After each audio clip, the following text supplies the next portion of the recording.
el boxeo venezolano. A menudo olvidado por incluso los más fanáticos del deporte de las narices chatas, desde su época más primitiva con púgiles como Sonny León o Ramón Arias, hasta su época de oro cuando tuvo 5 campeones mundiales al mismo tiempo. A pesar de jamás haber destacado en el deporte, al menos no tanto como México, Puerto Rico o Argentina, sí tuvo una serie de boxeadores que hicieron historia al menos en su propia nación. Uno de estos, fue el que a día de hoy es considerado el mejor boxeador en toda la historia del país sudamericano, Carlos Enrique Hernández Ramos, mejor conocido como el Morocho Hernández, fue el primer campeón mundial en la historia de Venezuela cuando en 1965 en el Nuevo Circo de Caracas, derrotó por decisión dividida en un célebre combate al estadounidense Eddie Perkins, coronándose como campeón mundial en los pesos welter junior. El Morocho nació en Caracas el 22 de abril de 1940, en la parroquia La Pastora. De orígenes humildes como muchos otros, Morocho comenzó su camino en el boxeo para sacar adelante a su familia y como defensa personal para aquellos que lo abusaban por su apariencia delgada. A los 15 años de edad ya se había calzado sus primeros guantes, y al poco tiempo logró colarse en la selección nacional, empezando así una carrera amateur que dejaría las bases plantadas de su talento. Como aficionado conquistó gran cantidad de títulos, entre los más destacados están, campeón del Distrito Federal, campeón nacional de los pesos pluma y el cinturón de diamante del torneo aficionado que se realizaba en México, además de ser monarca centroamericano y del Caribe. Todos estos triunfos elevaban la expectativa sobre el joven venezolano que se estaba mostrando como una gran promesa para el país, una promesa que por fin le brindaría a la nación su primer cinturón oficial de campeón del mundo. El 25 de enero de 1959 a los 19 años,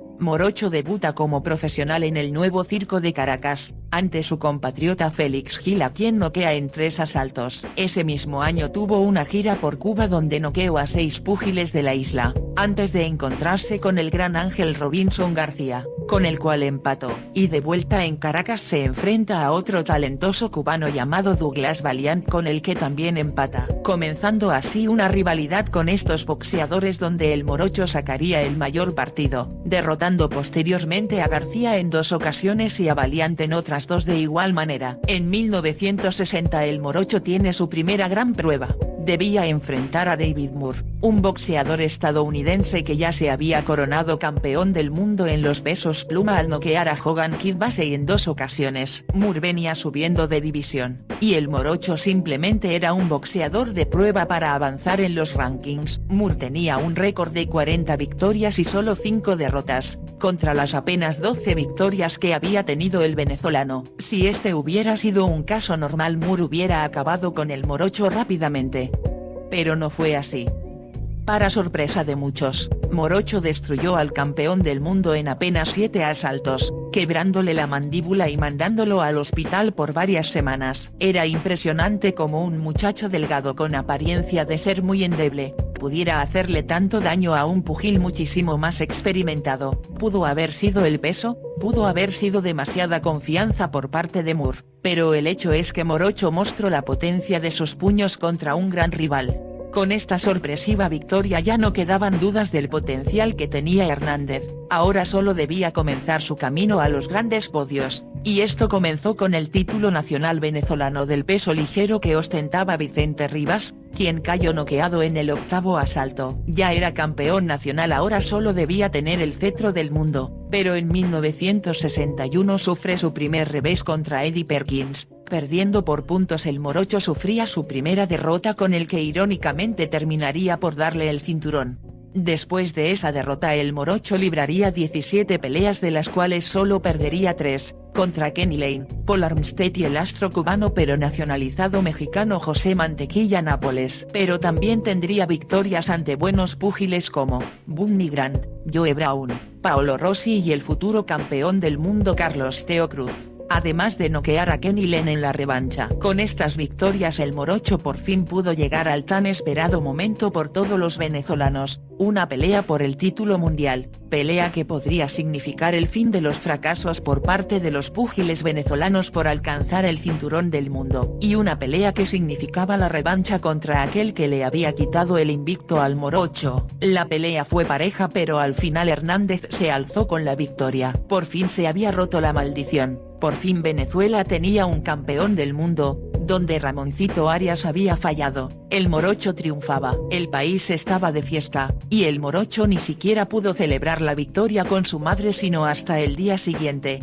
porque lo había llamado el presidente del país, para felicitarlo por su gran e histórico triunfo. Esto significó el fin de la edad dorada de Carlos Morocho Hernández y el comienzo de su declive. Después del triunfo, Morocho hizo 2 defensas al hilo, contra la Esperanza de Colombia como lo era Mario Rosito y contra el jamaiquino Percival Ailes, a los cuales noqueó en menos de 6 asaltos. La fama y la fortuna comenzaban a pasarle factura al morocho, este descuidaba sus entrenamientos, se la pasaba de fiesta y se notaba que su resistencia empezaba a mermar. Esto se vio más que nunca cuando en su gira por Panamá fue noqueado por el Tigre Ismael Laguna en apenas 8 asaltos en una pelea que no tenía el título mundial en juego. El siguiente rival de Morocho era el medallista olímpico Sandro Lopopolo. Como anécdota de esta pelea se dice que en uno de los periodos de entrenamiento, el morocho se perdió durante un día entero de bar en bar cuando se hallaba en Italia. Todo esto repercutió en la pelea y como resultado, el morocho no pudo noquear al italiano que terminó por quitarle el título mundial. A pesar de que el morocho no estaba en su mejor estado de forma,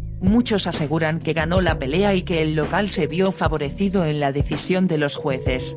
Con victorias y derrotas, Hernández intentaba reconstruir su carrera y buscar una nueva oportunidad por el título mundial. Para 1968 ya tenía un récord de 44 triunfos, 9 reveses y 4 empates. En esa época comenzó una racha de 9 victorias consecutivas, para lograr convertirse en el ranqueado número 1 de la división, y así poder retar al campeón, que para ese momento no era nadie más que el gran argentino Nicolino Loche, a quien llamaban intocable. La pelea la mayor parte del tiempo estuvo a favor del argentino, pero el morocho no se quedaría atrás y daría guerra, tirando a Loche a la lona en el segundo asalto. Esto era algo inaudito ya que Loche jamás había tocado el suelo hasta ese momento. Fue salvado por la campana y estuvo más precavido desde ese momento. Lastimosamente para el morocho esa caída no le alcanzó para ganarle al argentino, quien se llevó la victoria por decisión unánime. La carrera de Morocho terminó en 1970 cuando fue noqueado por el escocés Ken Buchanan. Colgó los guantes después de eso, y se dedicó a su familia. Con el paso del tiempo Hernández desarrolló Alzheimer y poco a poco fue perdiendo su conciencia, que a menudo volvía cuando le recordaban sus grandes triunfos. El morocho vivió sus últimos días tranquilo y sin problemas económicos gracias al gobierno que le costeaba los gastos de su enfermedad. Carlos Morocho Hernández murió el 2 de julio de 2016 a la edad de 70 años. A pesar de que con el tiempo fue olvidado por las futuras generaciones, el morocho siempre es recordado por todos los que saben de boxeo, por todos los que lo admiraron, y que fue la inspiración para la nueva camada de campeones que vendrían. La influencia del morocho fue tan grande en el país, que cada 18 de enero se celebra un día en su nombre.